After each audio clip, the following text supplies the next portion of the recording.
televidentes de Canal 2 de Televisión, de Amazónica de Televisión, tengan todos ustedes muy buenas tardes. El día de hoy, la Gran Logia de la Masonería de Iquitos ha organizado un programa especial para hablar de la historia de su institución. Hace ya unos cuantos años pasó por aquí el gran historiador y jesuita español, doctor Ferrer Benimeli. Él planteó algunas hipótesis sobre cuáles habían sido las razones de la excomunión de la masonería en el siglo XVIII. El tema tiene actualidad y es honroso para nosotros poder presentarles hoy al distinguido doctor Luis Galiani Allende, quien nos va a hacer una exposición de este tema, y a continuación participarán como panelistas el periodista Moisés Chan Macedo, exdecano del Colegio de Periodistas de Loreto, la señora Carmen Rojas Vicerra, periodista de nuestra localidad, y actuarán como panelistas apoyando al expositor el señor Alfredo Bringas y el doctor Juan Manuel del Águila Tafur.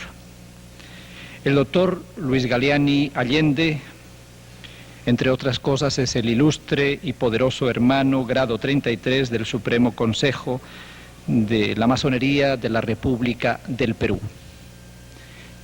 El tema de la masonería ya comenzó a originarse en el siglo VIII.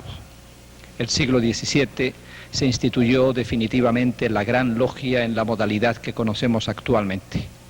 A fines del siglo pasado, el insigne comandante Espinar creó la Logia del Oriente, que está en la calle Nauta. Hoy, precisamente, revisando nuestro pasado, vamos a tratar de conocer los orígenes fundamentales, la base, para que después podamos, por llamadas telefónicas, responder a todas las preguntas que emerjan de la población a partir de la exposición inicial del doctor Luis Galiani Allende. Así pues, señoras y señores, dejo con ustedes durante 10 minutos la exposición continuada de este insigne doctor maestro de la masonería en el grado 33.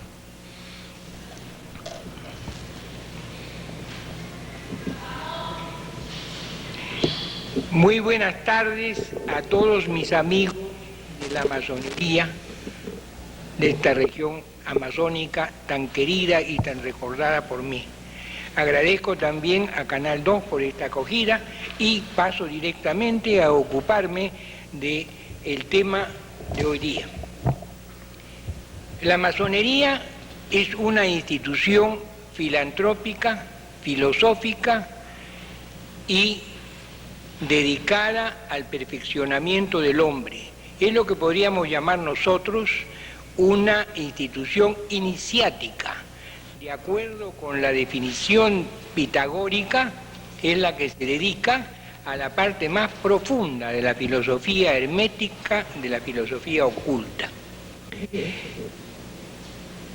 Tenemos que establecer dos épocas bien diferentes de la masonería: la masonería operativa y la masonería especulativa. La primera se remonta y se pierde en sus raíces en la noche de los tiempos. No podría decirse con seguridad si nace en la India, en Caldea o en el antiguo Egipto, en los colegios iniciáticos de Grecia. Otros la remontan inclusive hasta la época de Noé. Hay un rito que es el Noaquita, que hace referencia a estas épocas tan pretéritas. Pero yendo a grandes saltos,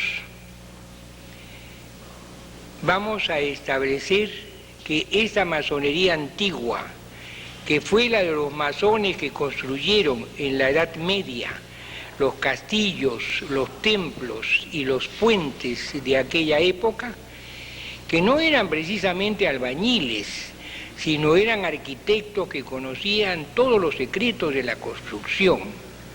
Además de esto, en alguna de estas épocas seguramente que eran los sacerdotes, los asesores de los gobiernos, de los reyes, de los emperadores, de los faraones y de toda esta parte que tenía la fuerza externa, el poder social en el mundo.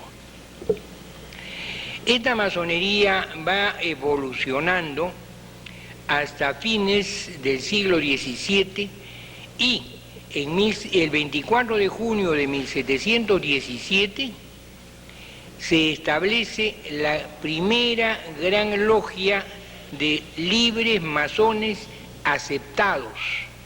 Ya no son los masones operativos de antaño, sino que se acepta personas virtuosas, conocedoras, preocupadas del estudio y que esta parte operativa la llevan simbólicamente a lo que nosotros llamamos a pulir su piedra bruta, a pulir su espíritu, a practicar las virtudes, a estudiar y sobre todo después de conocer, como dicen, el hombre puede ser culto pero no puede ser sabio necesariamente.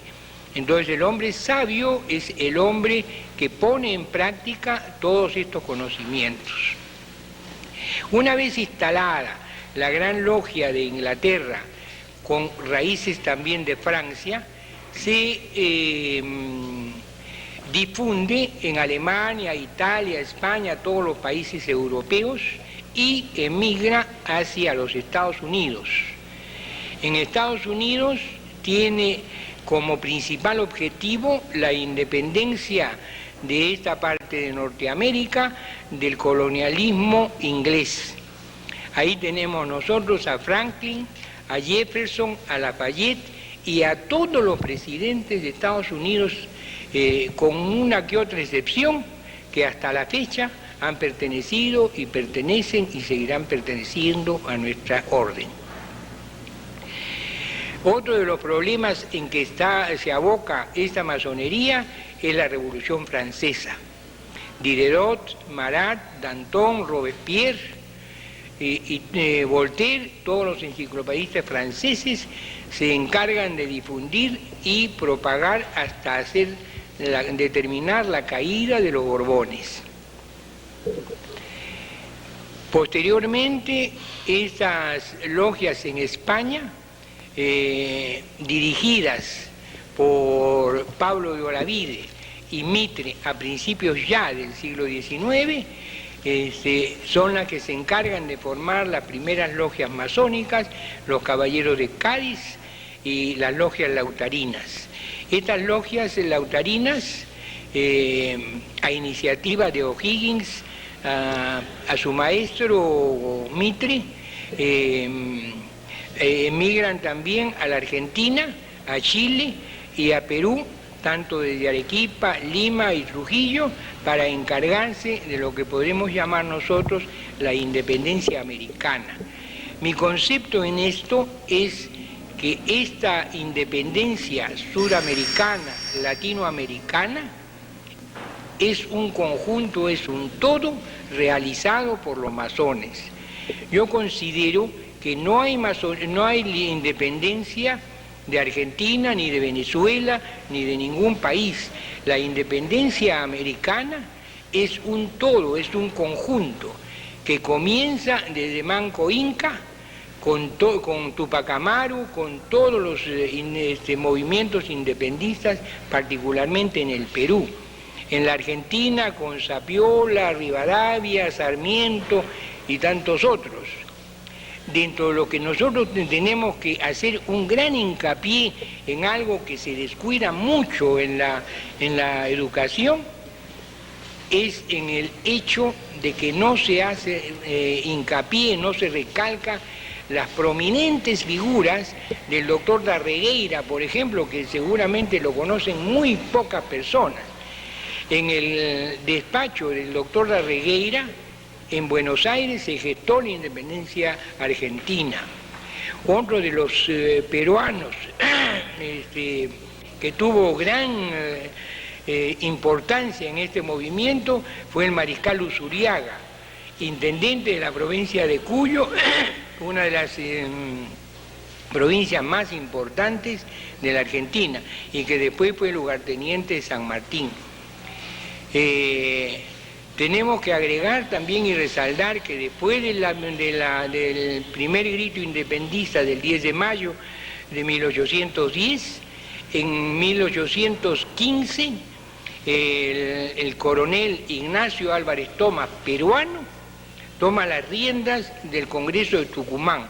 Vale decir que por un año consecutivo es presidente de esos territorios de la Argentina. Un presidente argentino nacido en Arequipa. Entonces hay otro concepto también que tenemos que fijar. La independencia americana, un solo conjunto continuado. Y otra premisa que también es de suma importancia, que nuestros hermanos José de San Martín y Bolívar, dos masones prominentes, no son los que vinieron a darnos la independencia. Esto es una cosa que no está bien configurada. Nosotros con ese espíritu tan generoso decimos y hemos hecho creer a la nacionalidad algo que a mí me es inaceptable. Vinieron a darnos la independencia. El pueblo peruano no hizo nada, lo recibió. Y esto es una cosa que es un descuido de las personas que intervinieron en la independencia de América, no hacer resaltar la figura de un Talamantes en México, por ejemplo. La independencia de América, como repito, tuvo una serie de causas muy favorables, como es la destrucción de la flota española por Lord Cochrane, que permitió a nuestro hermano, que no quiero disminuirlo absolutamente en su campaña libertaria, José de San Martín, que pudiera haber desembarcado en Paracas como pudo haber desembarcado en cualquier parte de la costa del Pacífico, porque ya la flota española estaba destruida. Hay otras cosas también bien interesantes que ya juegan un papel político. Así como en la independencia norteamericana habían intereses de España o de Francia para quitarle una colonia interesante a Inglaterra, en la misma situación los otros países, Francia e Inglaterra, también actuaron en la independencia sudamericana para restarle la colonia a España. En una forma un poco indirecta también incide la expulsión de los jesuitas de estos territorios. Otra de las causas de la independencia es la invasión napoleónica a los territorios de España. Todas estas cosas se sumaron para que el hecho de la independencia, que como repito comienza desde Manco Inca y no termina el 28 de julio, hay que tener hitos, hay que respetar fechas, hay que conmemorar ciertos hechos, porque eso es interesante, es importante, pero el 6 de agosto o el 8 o el 9 de diciembre, en Junín y en Ayacucho, todavía queda un resto de la dominación española, que no concluye sino en el combate naval del 2 de mayo de 1866. Ahí se acaban todas las pretensiones del gobierno español sobre los territorios latinoamericanos. Estoy a las órdenes de la persona que quiera alcanzarnos. A partir de esta exposición vamos a dejar la palabra a la periodista Carmen Rojas Viserra, que va a hacer su pregunta. Muchísimas gracias por esta exposición. Justamente acabamos de escuchar con detenimiento su explicación, pero quiero decirle que esta noche vamos a descorrer un gran velo gracias a su ayuda, porque la gran mayoría de peruanos conocemos poco o nada de lo que significa la logia masónica. Se habla mucho, aparte de la explicación que usted nos ha dado, la explicación histórica, se habla mucho de misterios vinculados a ustedes. Se habla inclusive que están vinculados con dioses, con demonios, con magia. Hay mucho misterio, le reitero, y nosotros queremos de una vez por todas saber qué es la logia masónica, cuál es la misión que tiene nuestro pueblo, qué pretenden, cómo llegan a la población, porque se dice que los masones son una élite de gente adinerada, que ahí no ingresa la gente humilde. Muy agradecido por su pregunta. pregunta, doctor. En principio, todos los trabajos de la masonería son a la gloria del gran arquitecto del universo. University terrarum orbis architectonet ad gloriam ingentis. Esa es una de las principales condiciones que tiene la masonería. Lo que ocurre es que nosotros llamamos el gran arquitecto del universo, y en la religión católica o en la religión cristiana o en la religión judía se llamó Adonai, Yahvé, una serie de nombres, y en la religión musulmana Alá y Zoroastro y Osiris, una serie de nombres para calificar de acuerdo con las distintas culturas a un ser supremo. Este ser supremo nosotros lo llamamos en una forma genérica el gran arquitecto del universo, con el objeto precisamente de respetar la independencia, de respetar la libertad de creencia de todas las personas. Nosotros en una misma mesa podríamos, usando paradójicamente lo de Fray Martín de Porres, gato, pericote y perro.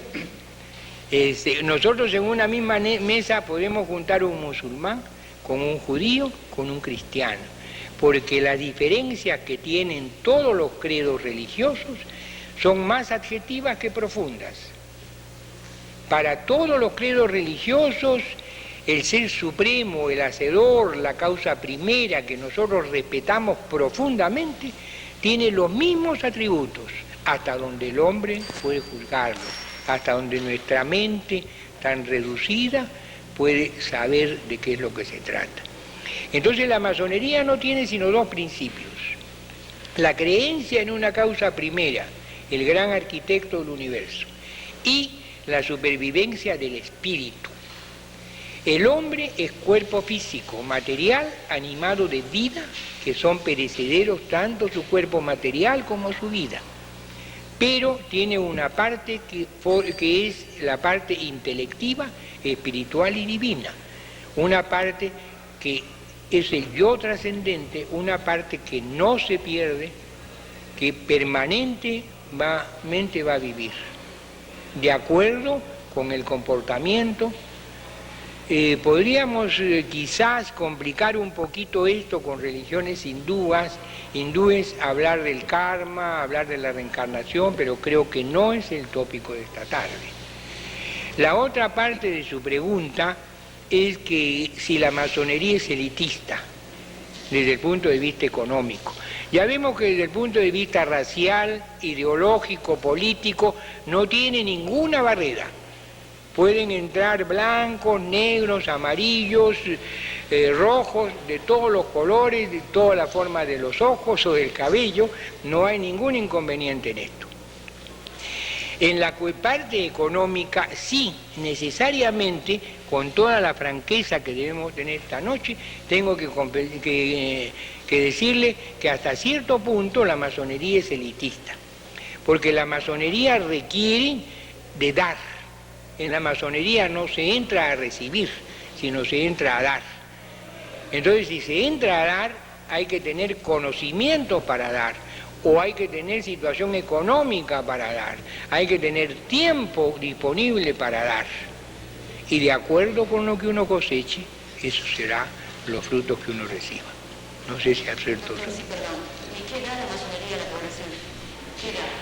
La masonería tiende al perfeccionamiento individual del hombre, porque nosotros pensamos que si no hay perfeccionamiento espiritual en el hombre, si no le enseñamos a que el hombre sea menos egoísta, que el hombre sea menos absorbente, menos orgulloso, menos ambicioso, digamos así, entonces el hombre no va a poder progresar, la humanidad se va a quedar estancada. Entonces lo que nosotros damos, que viene a ser un poco utópico quizá, es nuestro deseo ferviente de que todos los hombres del mundo nos unamos y empujamos la carroza. Para ello no se requiere dinero. ¿Ah? ¿No se requiere dinero para ello? Bueno, de todas maneras, si nosotros tenemos que ayudar a un hospital, si nosotros tenemos que ayudar a una institución, si nosotros tenemos que hacer un colegio como Concordia Universal del Callao, si nosotros queremos ayudar a los sordomudos de Nazca o tantas otras instituciones, tenemos que tener dinero. Porque no podemos tampoco sacrificar a una persona para que no cumpla con sus obligaciones económicas suyas, propias o de su familia, para que ingrese a la masonería. Ahora, si él no puede dar dinero, de repente puede dar conocimientos. De repente puede darse no solamente con el dólar, con el sol, sino que tiene que dar algo. Gracias.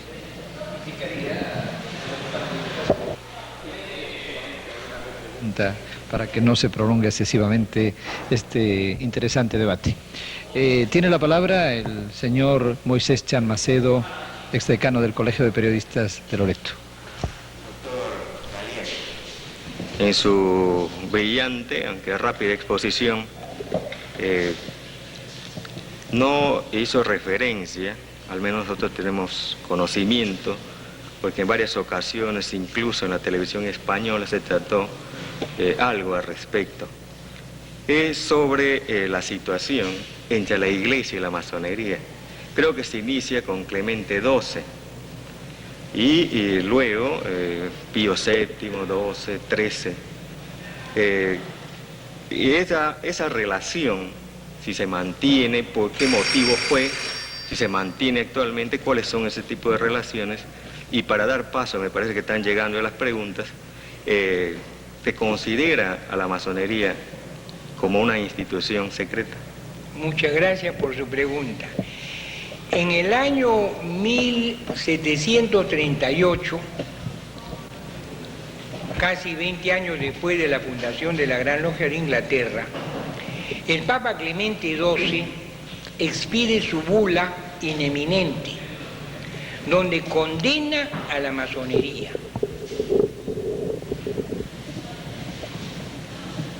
Y posteriormente, el año 58, Benedicto XIV hace lo propio, posteriormente viene León XIII y vienen una serie de sumos pontífices que no están de acuerdo con la masonería. Esa era la época del auge de la Inquisición, de la época del Tribunal de Santo Oficio. Entonces, todo esto había creado un ambiente contrario a la masonería, porque la masonería, si se quiere, era un elemento de control para algunas cosas que, a juicio de los hermanos masones, no caminaban bien. La tiranía de los gobernantes y la forma absolutista del clero católico en particular. Entonces, indiscutiblemente que había un enfrentamiento. Esa ha sido la razón pero esta situación se ha morigerado un poco porque ahora se ha modificado el código canónico en el sentido de que ya no habla directamente de la masonería, sino de las instituciones secretas que están en contra directamente de los cleros que ya también ahora son de los más ecuménicos.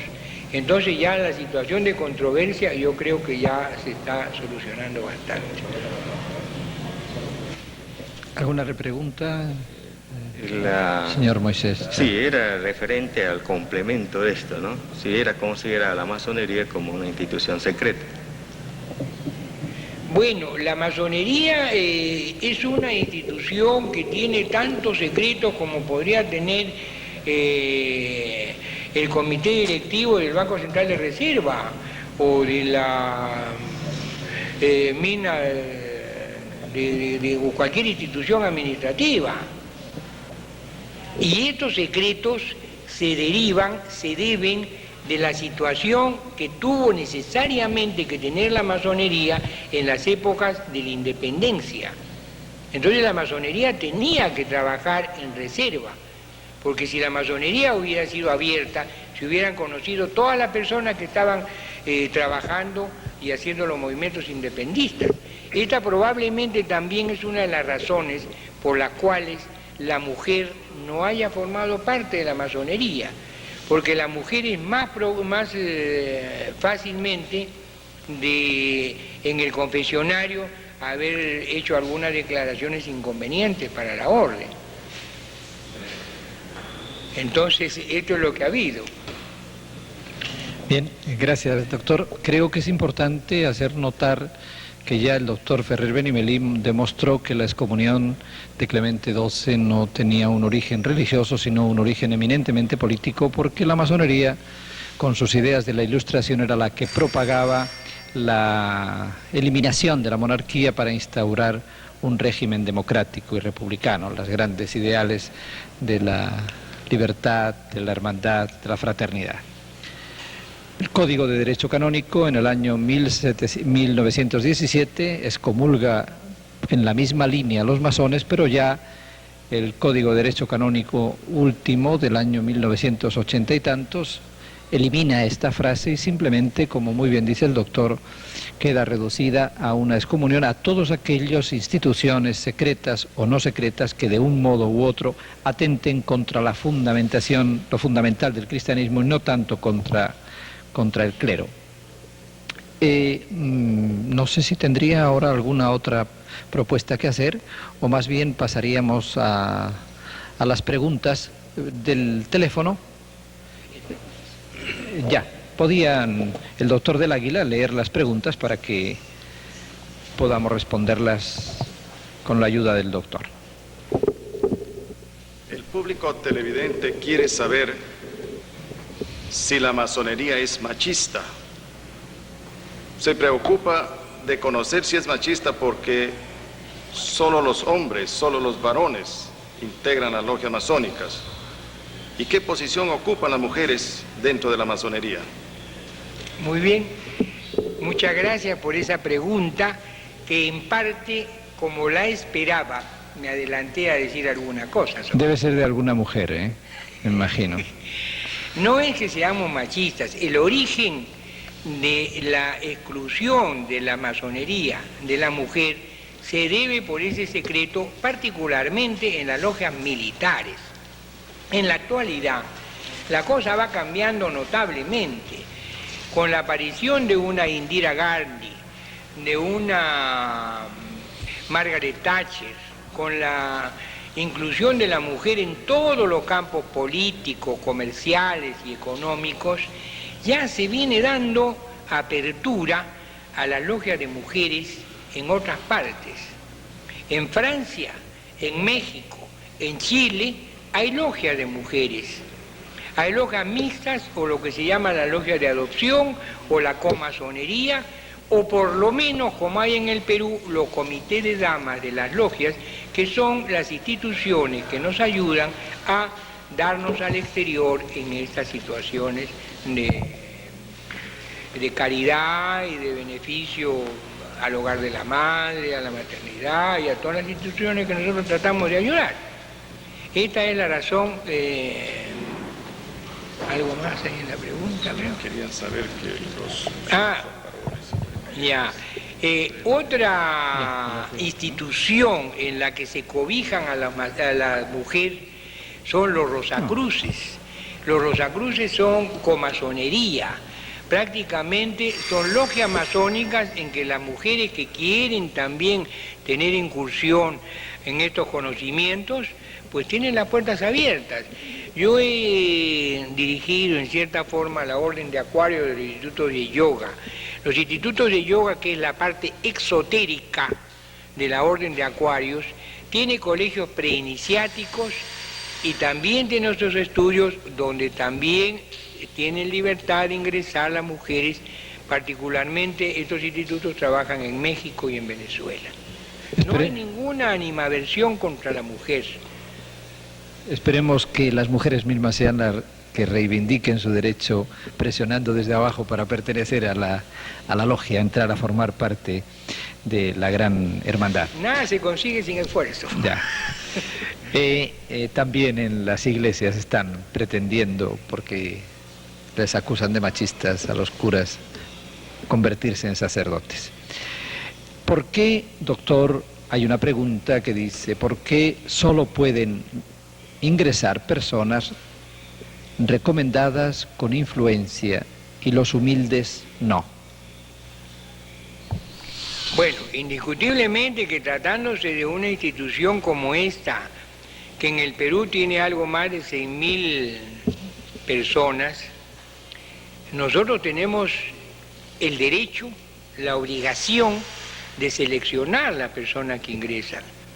Como si dijéramos nosotros, vamos a dar solicitudes a todas las personas que quieran ingresar al Club Loreto o al Club Iquitos, y vamos a llenarnos de gente que no es conveniente que formen parte de nuestras filas. Nosotros tenemos el derecho. Entonces la política que se sigue es que dos hermanos que tengan algún grado, que ya alguna experiencia, firmen la solicitud de ingreso del postulante, dado que lo conocen y saben qué persona va a formar filas en nuestra institución. El ingreso no puede ser tan libre como podría pretenderse. La siguiente pregunta, quisiera hacer alguna pregunta a la señora Carmen Rojas, mientras... Ha hablado de una minuciosidad para seleccionar a los que ingresan a formar parte de la logia.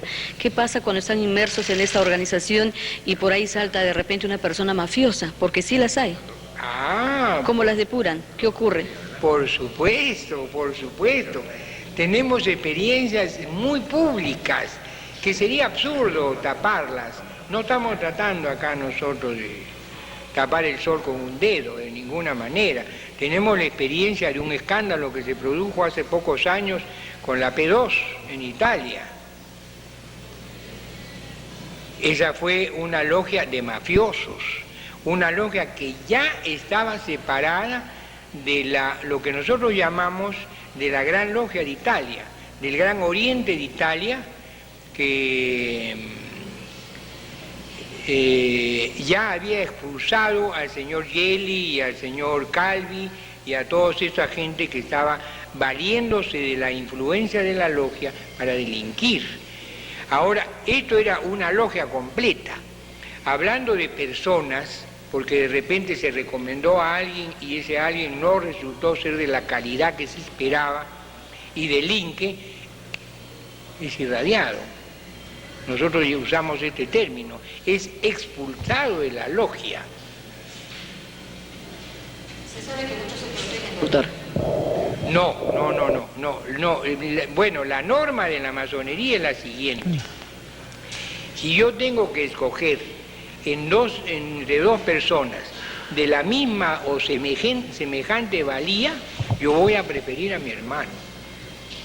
Pero de ninguna manera, y este caso prácticamente me ha ocurrido, los que hemos tenido algún puesto directivo en alguna institución, hemos sido jurados y hemos tenido que seleccionar a personas y muchas veces no le hemos dado la preferencia a un hermano masón por el hecho de ser masón, porque sería totalmente criticable. Inmediatamente saben que el candidato a la vacante, el candidato al ascenso es masón. El jurado que está haciendo el calificador es masón. Inmediatamente saben eso. Y si no tiene suficientes merecimientos, ni lo ascienden y sale perjudicada la orden y no se consigue esto.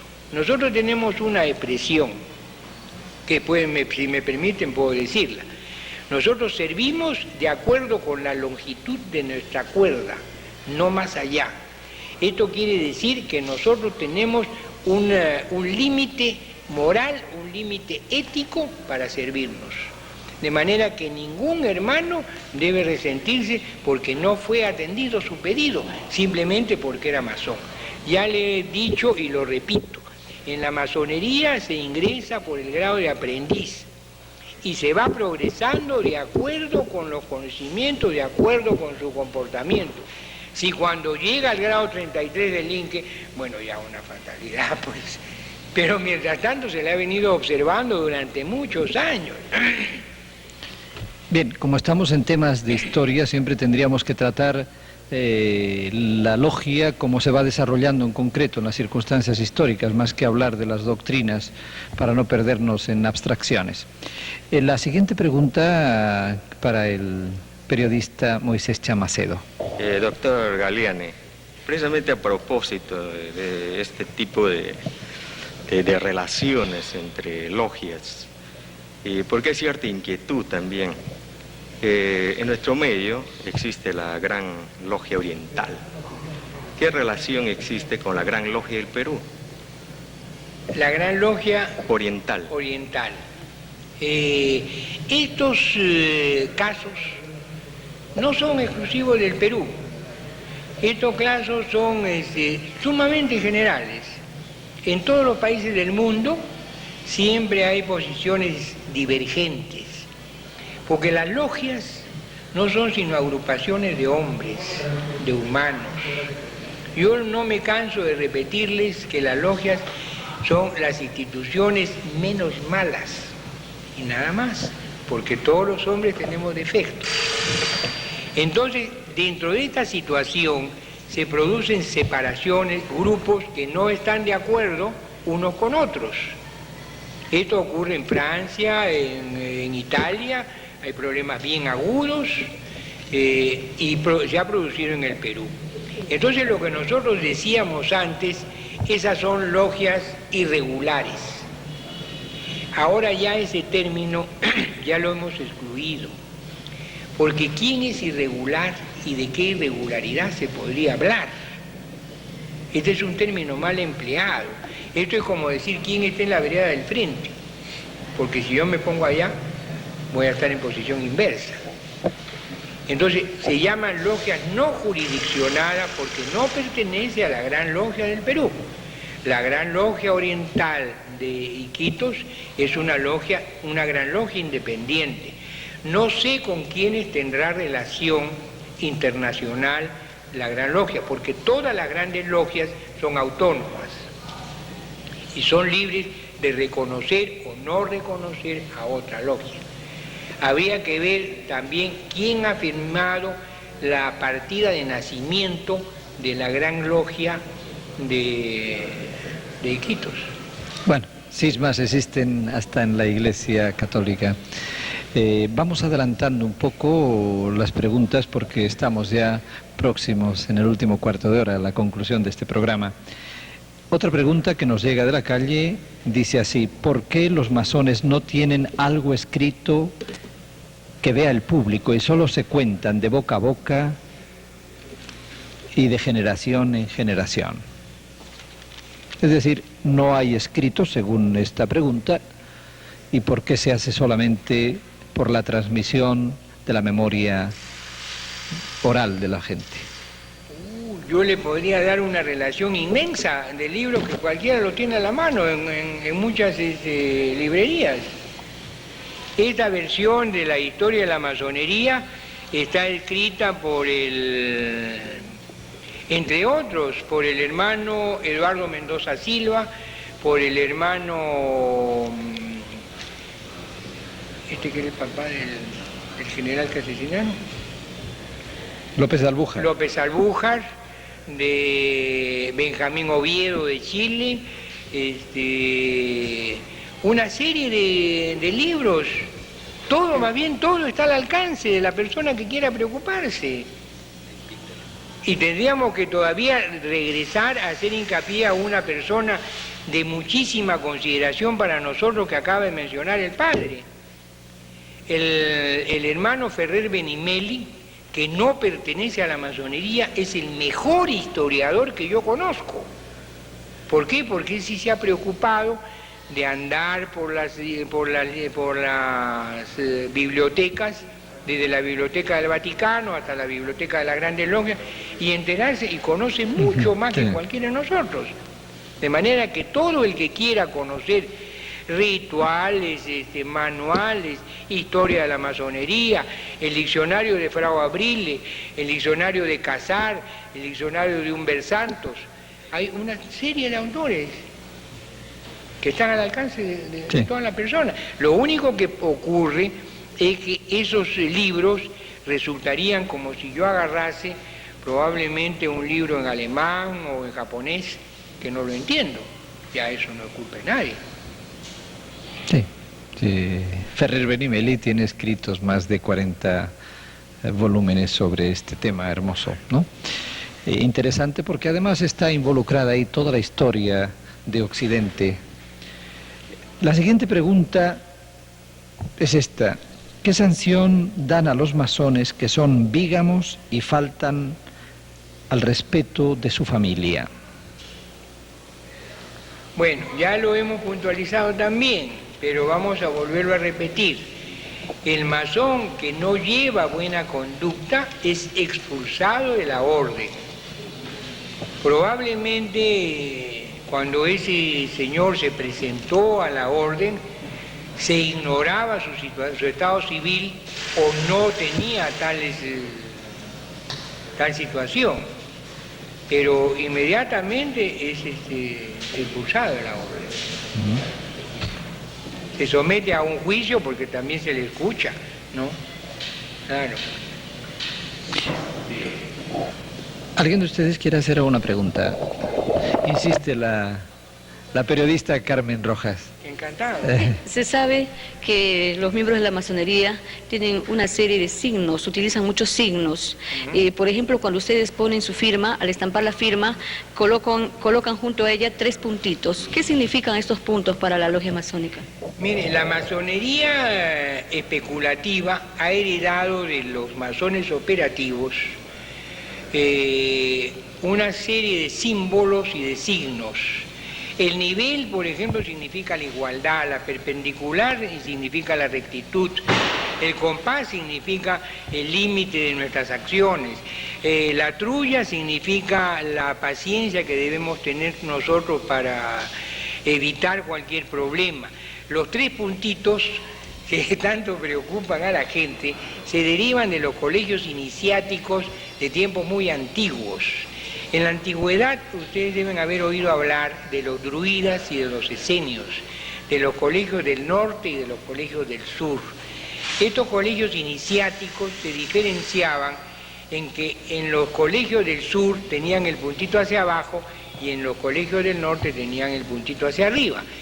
Esta herencia ha dado lugar a que nosotros usemos los 3 puntitos, pero generalmente en ángulo recto. Y en la firma que nosotros estampamos, la mayoría de los masones ya también por hábito, yo tengo 2 i's en mi apellido y además de eso escribo otro puntito, ya completo la Trinidad. Trinidad que tiene una gran importancia en todos los asuntos religiosos. ¿Es obligatorio poner los 3 puntitos? No, no, en la masonería no hay nada obligatorio.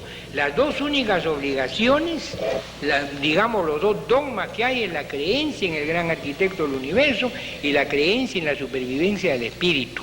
Después los masones son absolutamente libres de creer en todo lo que ellos desean y estamos en la obligación de respetar todas las creencias. Yo creo que de alguna manera está respondida ya. De todas maneras hago la pregunta para que se sienta satisfecho el telespectador que la ha hecho. Y tiene relación con otra pregunta que está a continuación. ¿Son cristianos los masones? ¿Pueden los masones recibir algún sacramento de la Iglesia? Muy buena la pregunta.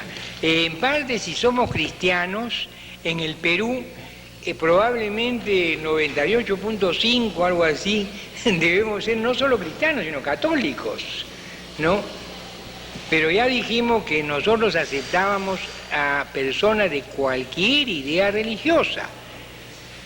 Nosotros juramos ante la Biblia en los países en que predomina la religión cristiana.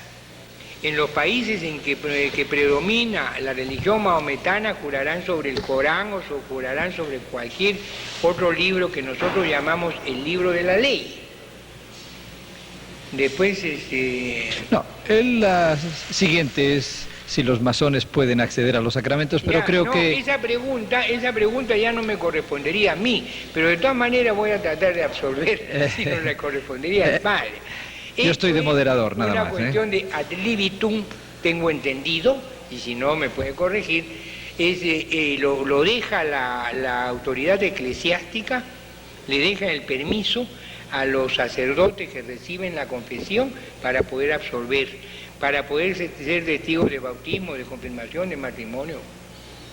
Bueno, la norma del Código de Derecho Canónico supone que no hay ningún inconveniente, salvo los inconvenientes que haya en la vida moral de la persona que está involucrada. Perdón, acá tengo una cosita también interesante. Mi querido hermano me dice sobre los sacerdotes masones. Eso de acá es indiscutiblemente sumamente interesante. Acá tengo apuntados unos cuantitos nomás para muestra. José Castañeda, grado 33. Pablo Diegues, grado 33, obispo de Trujillo.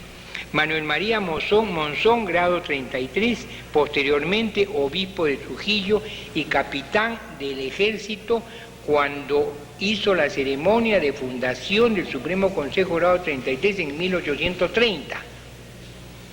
Este señor sacerdote que fue obispo de Trujillo fue el que instaló el Supremo Consejo grado 33.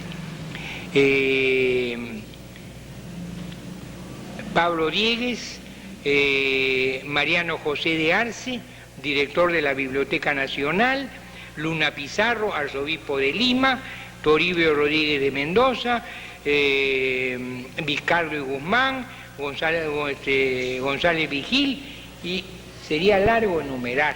Lo único que tendría yo que agregar es que actualmente me imagino que con la anuencia del clero católico tenemos un sacerdote que está dirigiendo los destinos de una logia en una provincia muy cercana a Lima, lo que demuestra que no hay incompatibilidad.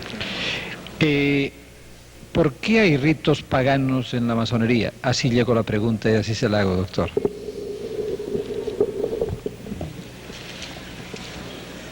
Bueno, un poquito desconcertante me resulta eso de que haya ritos paganos. No sé exactamente. Bueno, yo creo que todos los ritos son paganos, en el sentido de que todos los ritos no son más que una expresión de una cultura.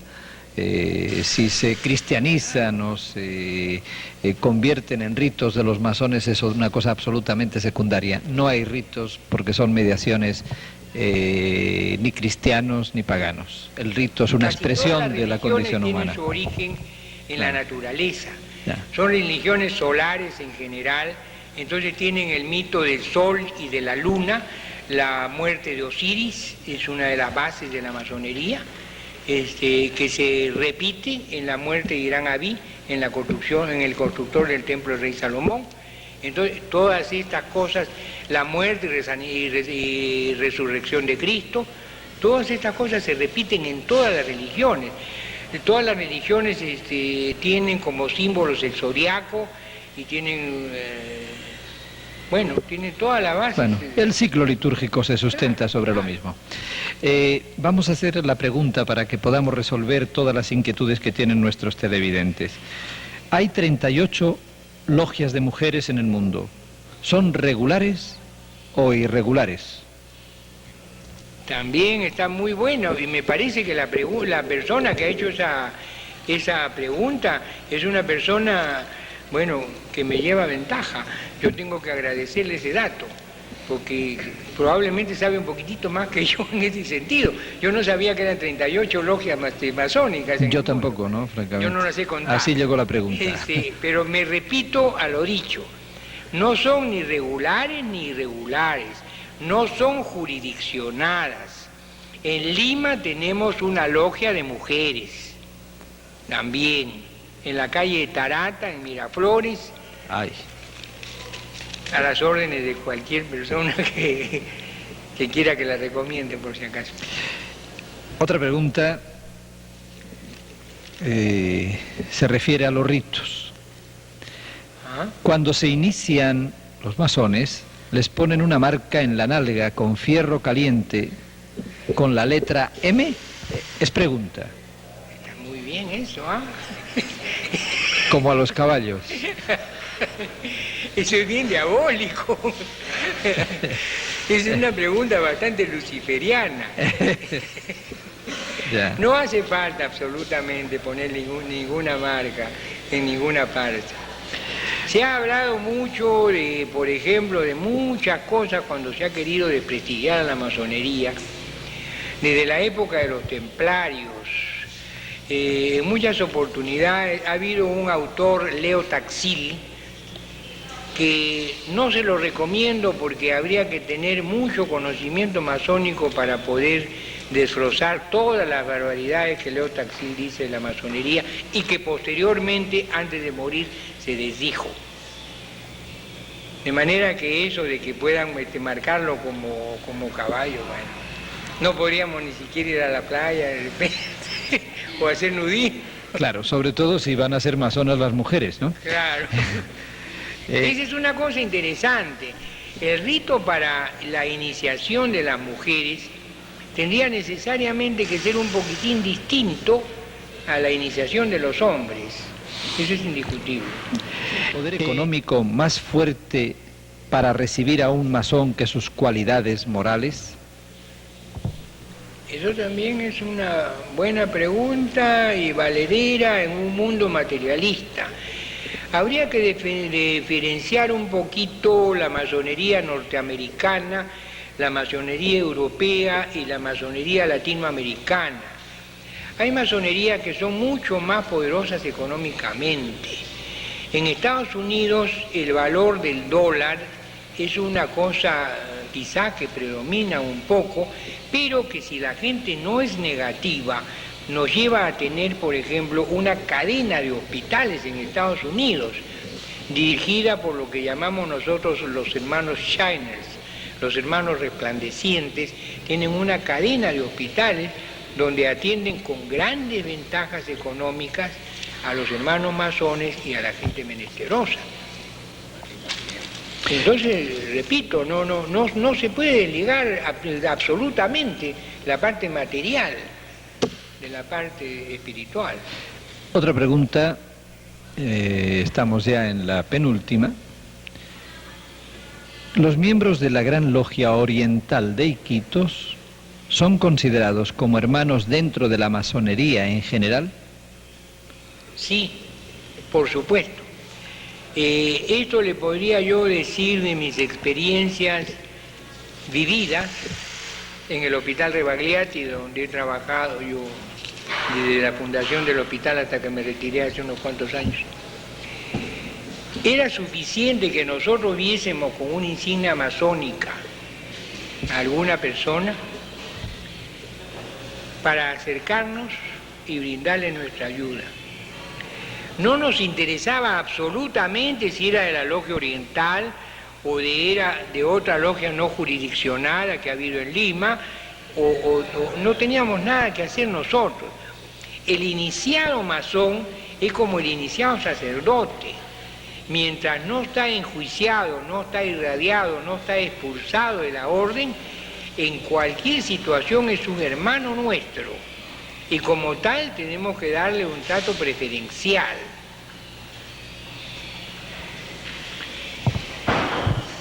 Bien, yo agradezco mucho las preguntas que han sido hechas hasta ahora, pero me parece que el doctor Juan Manuel del Águila quería hacer una pregunta o estaba pasando un papel al doctor Galiani. Doctor Galiani, quisiera preguntarle si es que nos podría indicar muy someramente cuál es la estructura de las logias, cómo se gobiernan las logias, cómo se administran las logias. Deseamos tener información para los señores televidentes sobre la organización y administración de las logias. Me parece también muy interesante su pregunta. Las logias y los supremos consejos en todas partes del mundo son autónomos.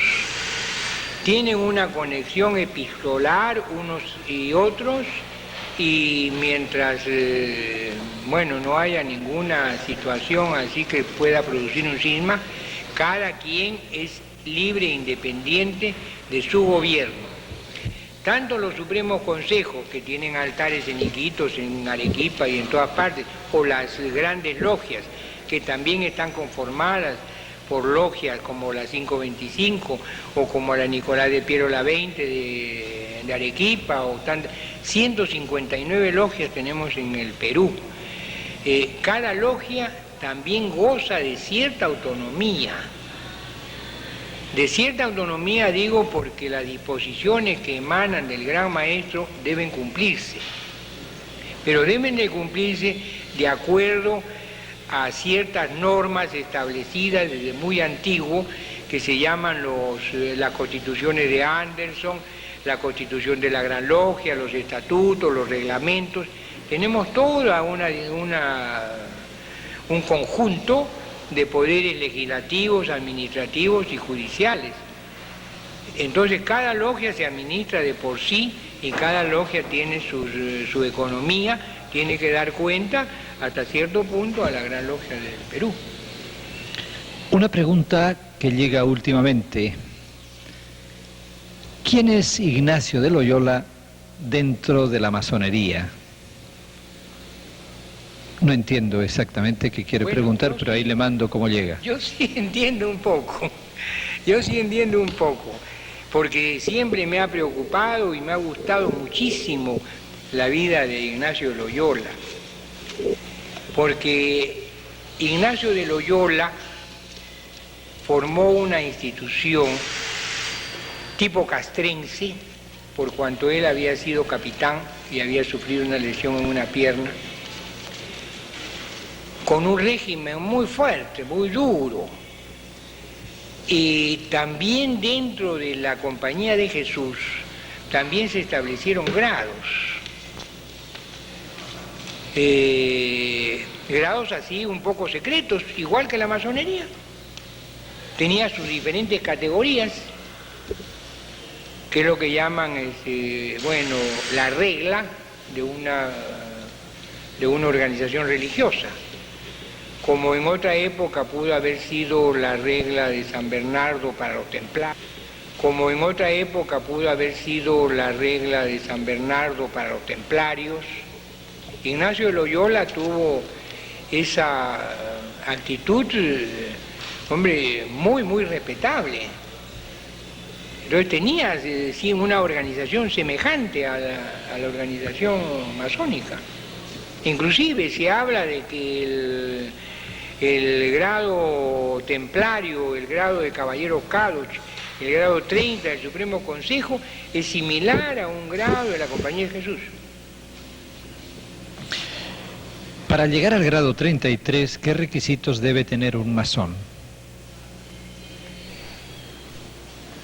Trabajar, estudiar y dar buen ejemplo.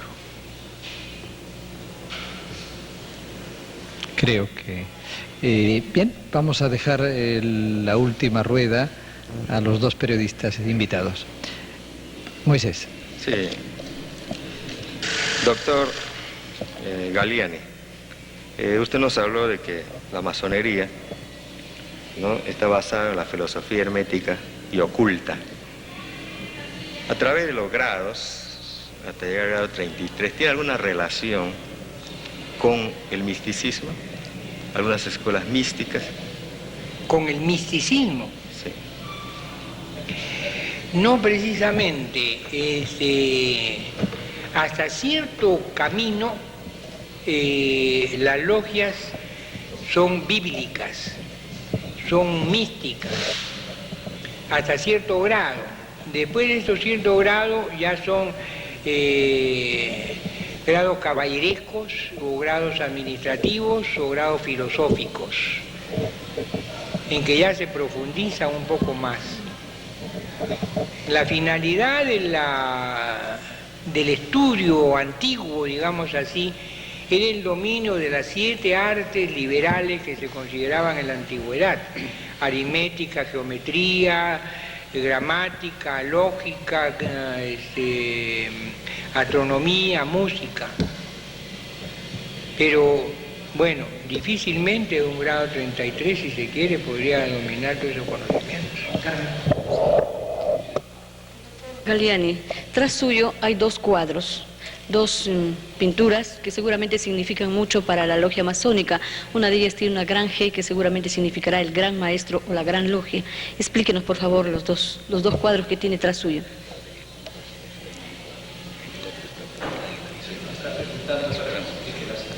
Sí. Contenida en esos cuadros que hay a su espalda.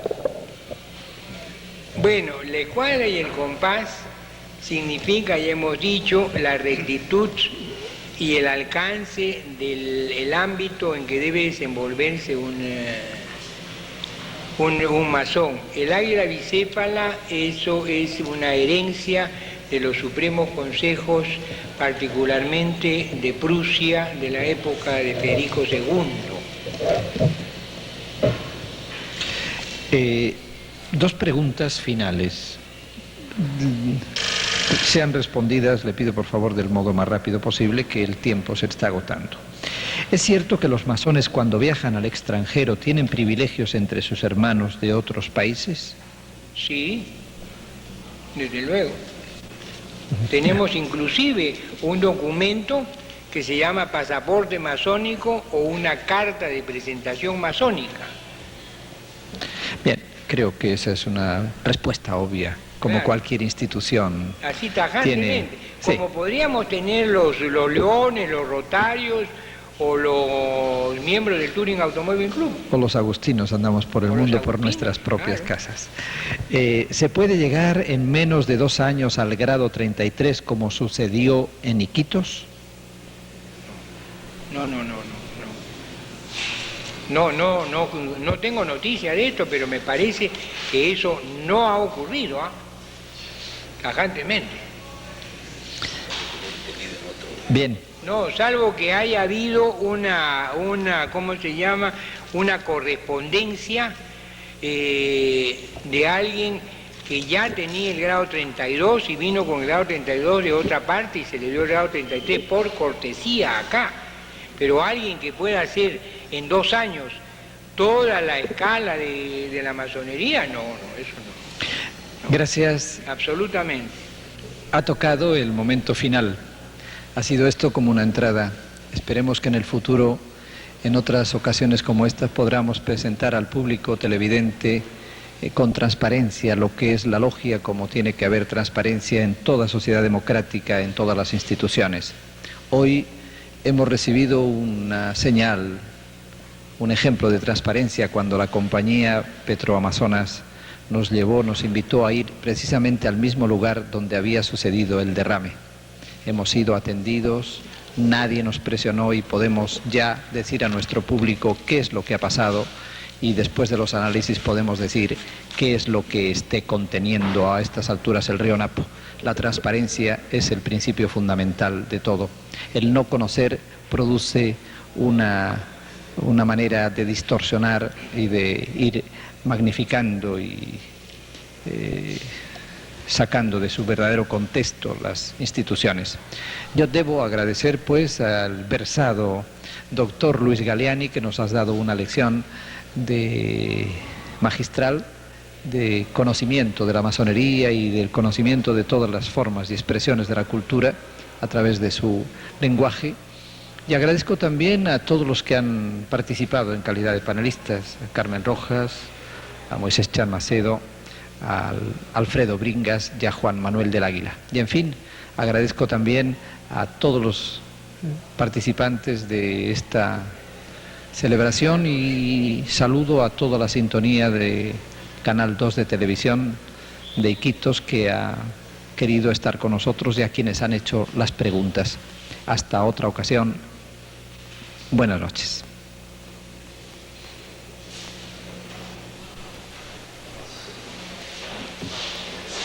La escuadra y el compás significa, ya hemos dicho, la rectitud y el alcance del ámbito en que debe desenvolverse un masón. El águila bicéfala, eso es una herencia de los supremos consejos, particularmente de Prusia, de la época de Federico II.